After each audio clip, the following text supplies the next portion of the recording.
शादी के बंधन में बंधकर, साथ फेरे लेकर, कस्में खाकर जिंदगी भर साथ निभाने का वादा।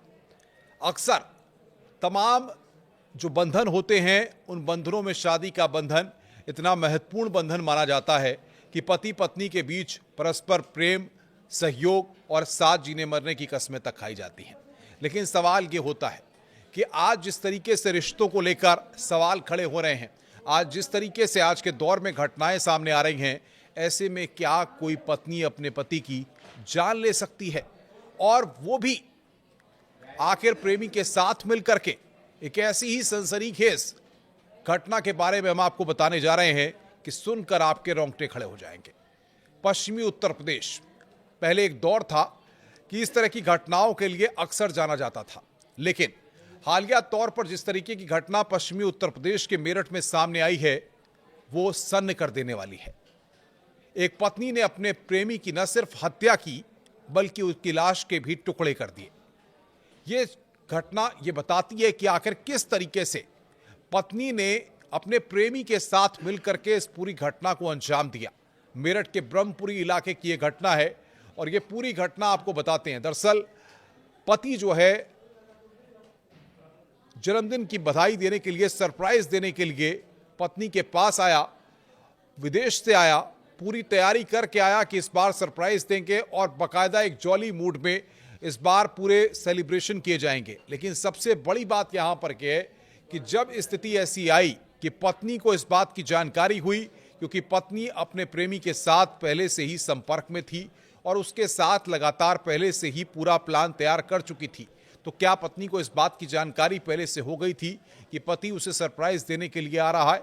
पुलिस इन तमाम कड़ियों को अब जोड़ने की कोशिश कर रही है। लेकिन सबसे बड़ी बात यहां पर यह है कि आप देखिए, जिस तरीके से कहा जाता है कि साइको किलर के तौर पर किस तरीके से एक पत्नी ने पूरा जाल बुना प्रेमी के साथ मिलकर के पति को, पहले उसके शरीर पर कई वार किए गए। 4 मार्च की यह पूरी वारदात है जब पति का शरीर पर कई तरीके से चाकू से वार किए जाते हैं, उसके शरीर के टुकड़े किए जाते हैं और उन टुकड़ों को एक ड्रम में रखा जाता है और उसके बाद सीमेंट से ऊपर से पूरी तरह से उस ड्रम को बंद कर दिया जाता है। ये घटना बताने में रोंगटे खड़े हो जा रहे हैं, क्योंकि सबसे बड़ी बात यह है कि हम अमूमन किसी भी रिश्ते में इस तरीके का बर्ताव या इस तरीके का कृत्य कभी भी महसूस नहीं करते। एक देहरादून की घटना भी आपको याद होगी, कुछ साल पहले इसी तरह का वाकया देहरादून में भी सामने आया था, तब भी रोंगटे खड़े हुए थे। और अब पश्चिमी उत्तर प्रदेश पे मेरठ में ये पूरी घटना सामने आई है। सबसे बड़ी बात यहां पर यह है कि पति की लाश के 12 टुकड़े कर ड्रम में उसे ठूस दिया गया, भर दिया गया। और हत्या के बाद पत्नी, आप सोचिए कि प्रेमी संग घूमने के लिए मनाली चली गई, यानी कि घर में ड्रम के अंदर पति की लाश के टुकड़े ड्रम के अंदर रखे हुए हैं, सीमेंट से उसको बंद कर दिया गया है और पत्नी अपने प्रेमी के साथ मनाली घूमने चली गई। यह बता रहा है पत्नी के मोबाइल पर प्रेमी के व्हाट्सएप मैसेज को पढ़कर उसकी बेवफाई का यह पूरा राज खुला और तब जाकर के ये चीजें सामने आई।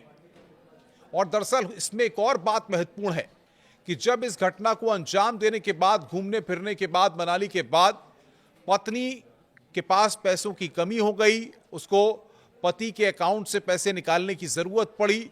जब वो पैसे नहीं निकले तब उसको आर्थिक संकट आया, तब वो अपनी मां के पास पहुंची और जब मां ने पूछा कि आखिर पति सौरभ कहां है, जब यहां सवाल खड़ा हुआ पति सौरभ को लेकर के, तब ये पूरी कहानी निकलकर सामने आई। तब पत्नी टूटी, उसने अपनी मां को पूरी बात बताई कि इस तरीके से सौरभ की मैंने हत्या कर दी। और आपको बताएं कि सौरभ की हत्या की बात कबूलने की बात के बाद पत्नी और प्रेमी को खुद मां ने पुलिस को फोन किया, पुलिस को पूरी घटना की जानकारी दी और पुलिस को बुलाने के बाद दोनों को, यानी कि दोनों के बारे में, अपनी बेटी और उसके प्रेमी के बारे में पुलिस को बताया। पुलिस ने दोनों को गिरफ्तार कर लिया है, सलाखों के पीछे भेज दिया है। लेकिन इंसानी रिश्तों को तार तार करने वाली ये कहानी पश्चिमी उत्तर प्रदेश में इस वक्त चर्चा का विषय बनी हुई है।